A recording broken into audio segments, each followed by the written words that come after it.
we're in a water crisis in this state, and not like California or Texas in terms of quantity of water, but in terms of quality of water. Last year, we had a record number of beaches that were closed in Iowa. We denitrified at higher levels than we've ever denitrified here in Des Moines to make water safe.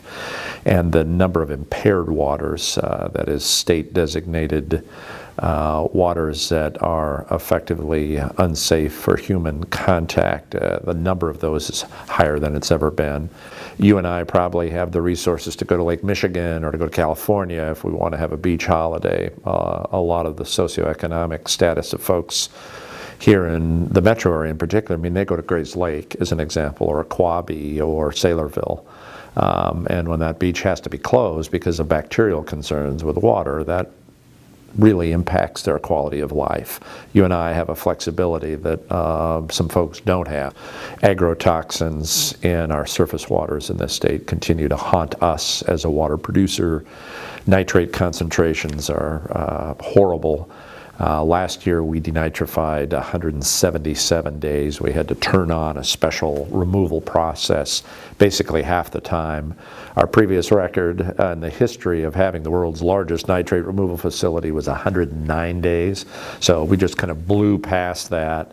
We're seeing huge agrotoxin concerns in our surface waters. We draw from the Des Moines and Raccoon River.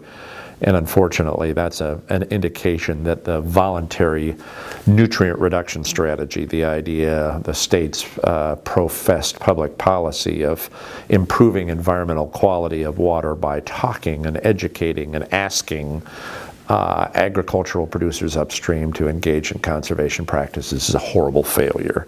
But just articulating that and acting on that, as we have in a lawsuit, has really put us against the grain with a number of very entrenched interests in the state. And that in and of itself is how we as a society kind of evolve and progress, but nonetheless it comes with its consequences. And it certainly is not necessarily a pleasant role, but it's a role that we think, we meaning Des Moines Water Works and the Board of Trustees that I work for, think is necessary to really set environmental protection as a priority in the state. It's a state that is never embraced environmental protection. We look to our neighbors in Wisconsin and Minnesota, others like Colorado and California that embrace environmental protection as an important public health issue, but also an amenity. We have kind of sold our soul to the devil, in my view, in this state in terms of our relationship with agribusiness, particularly industrial agriculture, monocrop of corn and the consequences from that. And there's huge environmental and public health risks that are beginning to pop up now as realities, unfortunately, for us as Central Iowans. Certainly there are some great activist groups like ICCI as an example, a lot of conservation groups like the Sierra Club and others that really have an ethic towards environmental protection, but the overwhelming economic interests in this state are obviously on the other side of the teeter-totter here. The Iowa Farm Bureau, the corn growers, the soybean growers, the hog producers, the cattle producers, the poultry producers, the state legislature as a whole really are folks who think that the status quo, that is massive industrial agricultural output that focuses on corn and focuses on hogs in this state, are kind of the economic mainstay of Iowa's success. Clearly, we think there should be a balance there. That balance is something that nobody in industrial ag wants to talk about for any length of time, but nonetheless, we think the demographic and the data, the science, will move us towards a better balance. 60% of Iowans support our lawsuit. I think Iowans generally know that 100 years of intensive industrial agriculture, and certainly the last 40 or so since the Green Revolution, with heavy use of chemical fertilizers as an example, agricultural production that's changed from pastures and ranges to animal feeding operations, has taken a toll on our state, and a toll that really involves public health consequences. Better conservation of our water and air and soil resources are going to be important to the future of our state. It's more than just wringing out another bushel of corn or another livestock head. We have long-term issues in the state that we're going to have to address and better protect. And the drainage tiles provide a main line of pollutants and a quantity of water that during flooding times is extraordinarily difficult for us downstream, right into the waters of the state. We understand the hydrogeology, the history of what's called the Des Moines Lobe, but basically the Des Moines and Raccoon River valleys. Those soils, to be productive for corn in particular, have to be drained. We understand that. But there should be a consequence for a decision to artificially drain those, and that's the consequence is what the drainage districts and our state policymakers continue to want to pretend they can avoid. And unfortunately, we downstream don't avoid it. We have more flooding, we have more polluted water, and we have a series of public health concerns because of that. But yeah, drainage tiles are very much more sophisticated now than they were when you and I were growing up. They're not tiles, they're not ceramic, they're flexible, they're easily put in. Probably necessary to raise corn, but they're mainlining pollutants and a quantity of water right to the waters of the state and to us downstream. Here, more locally, central Iowa, but also obviously the Gulf hypoxic issue. We are significant and disproportionate contributors as Iowans to poisoning the Gulf of Mexico. Francis Tickey talks about, farming practices and how, if we altered our farming practices, you could greatly reduce the amount of nitrates that get into the water. Yeah, there's a lot of research out there, and Francis, as a PhD level researcher and farmer himself, certainly has a special appreciation for this. But Iowa State and great agronomists at our land grant school point towards crop rotation as being a huge opportunity for better environmental protection, using more small grains, changing the root system of plants, using cover crops.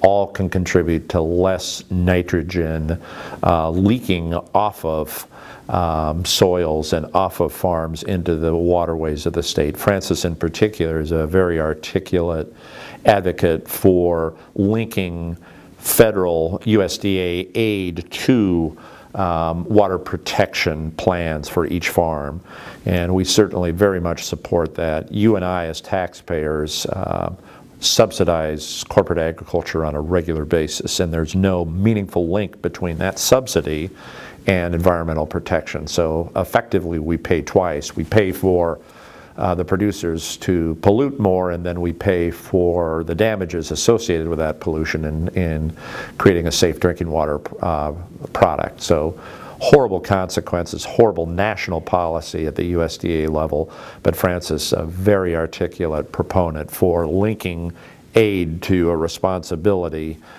for water conservation and environmental protection involving water coming off the farms.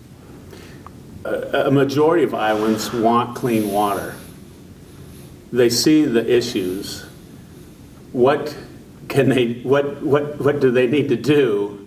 Great question. They answer the polls. They say they want clean water. They tell their legislators what can they do to make it happen? Well, on a very positive front, Iowans need to talk to their political leaders at the county level, at the city level, at the state level about the need to regulate for clean water.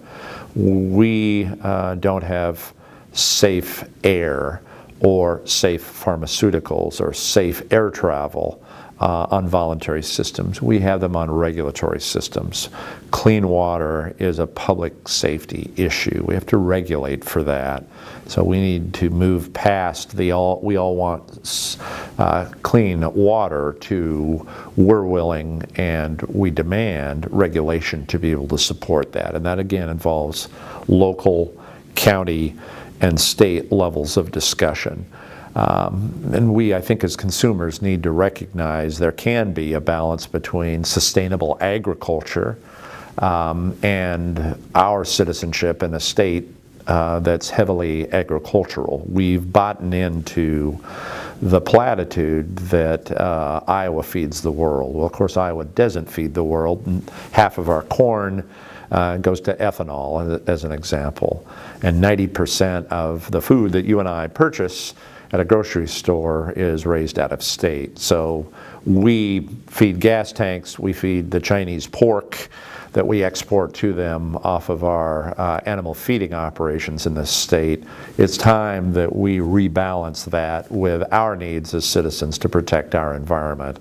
And that's going to involve stepping up, being counted, and recognizing that there are significant economic interests and political interests weighing on the other side of this issue that have dominated the state's Democratic and Republican politics for many years. We're going to have to, as voters, as consumers, recognize that we have to recast that, and there's going to be resistance in that process. But ultimately, this state should be more than a feedlot between two beautiful rivers, the Missouri and the Mississippi River. But the path that we've allowed ourselves to go down really is positioning us for more and more corn crop, animal feeding operations, with the corn being exported or used for ethanol and the animals being exported and often living in horrible conditions for Asian consumption. We went through a bird flu epidemic that cost us as Iowans about $100 million is my understanding. Very little discussion about what that means to you and I as taxpayers, and very little discussion about the ethical issues associated with livestock and husbandry systems that put animals in that kind of condition where a contagion can essentially obliterate populations with extraordinary speed. We need to be thinking more ethically and more sustainably about how agriculture should operate in our state and the environmental consequences for the existing system and moving it towards sustainability. And our state policy leaders have gone out of their way to subsidize more nitrogen production. We have multi-billion-dollar chemical synthetic nitrogen facilities being built across the state, and now we're encouraging 9 million more hogs added to the 20 or so million we already have in Mason City and Sioux City with these huge hog kill operations. At some point, we as Iowans, as voters, as consumers, as residents, as citizens, as interested parties, need to recognize that there has to be some meaningful regulation. At what point do we have too many animals and too much synthetic nitrogen being generated in this state? We are very convinced that there's already a significant public health consequence in terms of nitrate concentrations in our drinking water that we spend a lot of money to make safe. But that's not sustainable, and we as Iowans are more, seemingly at the elective level, are more attracted by X number of jobs being created when these hog kill plants or nitrogen manufactured fertilizer plants come on board than we are about the environmental consequences. We have to change our thought process and think more in terms of environmental protection than adding more hogs and more nitrogen into our access pool. Just basically this, we've talked a lot about the environmental issues. There are social justice issues involved here also. Here in Des Moines, about 3/4 of our public school students receive subsidized meals at schools, in their public schools. The costs of agricultural production are being pushed to their families. That is a huge social economic consequence that I think we need to think about as Iowans. Where's the fairness in that? What we're asking simply is for agricultural accountability. There's a real cost of producing corn or raising hogs that the market doesn't reflect. Regulation can, in fact, true that up, so that the wealth being generated in industrial agricultural production isn't happening on the backs of our consumers. We need to very carefully look at both that economic issue as well as the environmental consequences from that, because they are serious and significant and worsening economic and public health consequences to, particularly to those of us who live in central Iowa because of agrotoxins and agricultural production upstream.